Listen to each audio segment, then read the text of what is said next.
Hi అండి, నమస్తే. Welcome back to our channel VM talkies. నేను మీ భార్గవి.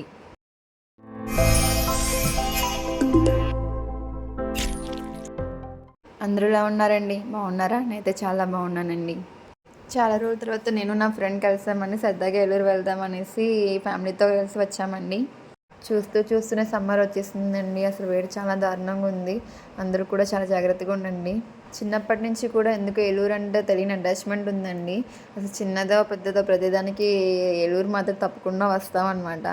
మేమైతే సిఎంఆర్ సెంటర్కి మూవీ చూడటానికి వెళ్దాం అనుకున్నామండి. ఫ్రెండ్కి అయితే ఏదో షాపింగ్ ఉందని చెప్పి జూడియోలోకి వెళ్ళాలని చెప్పిందండి. సరే ఎలాగనో కొంచెం టైం ఉంది కదని జూడియోలోకి వెళ్ళామండి. చూస్తూనే మన ఏలూరు చాలా బాగా డెవలప్ అవుతుందండి. అసలు ప్రతి ఒక్కటి మనకి అందుబాటులోకి వచ్చేస్తుంది. మినిస్లోకి వెళ్దాం అనుకున్నామండి. కానీ అయితే కాస్ట్ కొంచెం ఎక్కువ ఉంటుంది కదా అనేసి మళ్ళీ మేమిద్దరం అనుకుని వెనక్కి వచ్చేసాము. ఎందుకో అక్కడ పర్ఫ్యూమ్స్ అయితే నాకు బాగా నచ్చుతాయి, కానీ రిమైనింగ్ అంతా కూడా కొంచెం కాస్ట్ ఎక్కువ అనిపిస్తుంది. సరే ఇంకా అనేసి అలా ఒక రౌండ్ వేసాము. జూడియో మొత్తం అలా తిరిగామన్నమాట. స్టాక్ అయితే ఫ్రెష్ స్టాక్ వచ్చిందండి, బాగుంది. ఎప్పుడు జూడియోలో ఎప్పటికప్పుడు అప్డేట్ అవుతూనే ఉంటాయి. వెస్ట్రన్ స్టైల్ బాగుంటుంది జూడియోలో. ఈ టాప్స్ కూడా చాలా బాగున్నాయండి.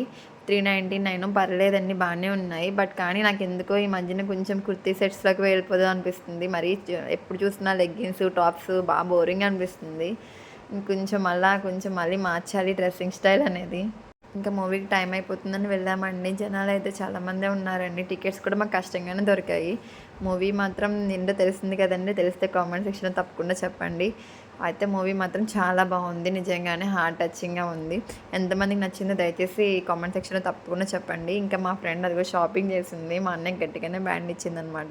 చూడడానికి చిన్న కవర్ ఉందా కానీ. ఇంక తర్వాత అంబికా ఫ్లేవర్స్కి ఆపోజిట్లో ఉంటుంది కదండి, అక్కడికి వెళ్ళాము. మ్యాక్సిమం ఎప్పుడు అక్కడికి వెళ్తాము. కొంచెం స్పైసెస్ అంతా లైట్గా ఉంటాయి నాకు అక్కడ. ఎందుకు పిల్లలు కూడా ఈజీ కారం అనుకుంటూ తింటారు, అందుకని అక్కడికి వెళ్ళాము. అప్పటికే చాలా టైం అయిపోయిందండి. ఇంకా పిల్లలకి ఆకలేస్తుంది అనేసి వెంటనే వెళ్ళిపోయాము. వీడియోస్ కూడా ఇంక మేము వెంటనే తీయలేదు. ఇంకా టేస్ట్ అయితే చాలా బాగుంది. మేమైతే ఫ్రైడ్ రైస్ బుట్ట బిర్యానీ కాంబో ఏదో ఉందండి, అది పెట్టాము. ఇక భోజనం చేయగానే రిటర్న్ స్టార్ట్ అయిపోయామండి. డాడీ ఫోన్ చేశారు, చెట్టుకి మామిడికాయలు కాసినాయి, బాగున్నాయి పట్టుకెళ్దురు కానీ అని చెప్పేసి. ఇక వెంటనే వెళ్ళి తెచ్చేసుకోవడానికి వెళ్ళిపోయానండి. ఎందుకంటే సీజన్ రాగానే అంతే, ఆ సీజన్ సంబంధించిన ఫ్రూట్ వెజిటేబుల్ తినకపోతే చాలా కష్టంగా అనిపిస్తుంది కదా. మీకు కూడా ఇలానే ఇష్టమైతే దయచేసి లైక్ చేసి షేర్ చేయడం మాత్రం మర్చిపోద్దని. సబ్స్క్రైబ్ కూడా తప్పకుండా చేయండి. వీడియో కనుక నచ్చినట్లయితే ప్లీజ్ సపోర్ట్ చేయండి. Signing off Bhargavi from VM talkies.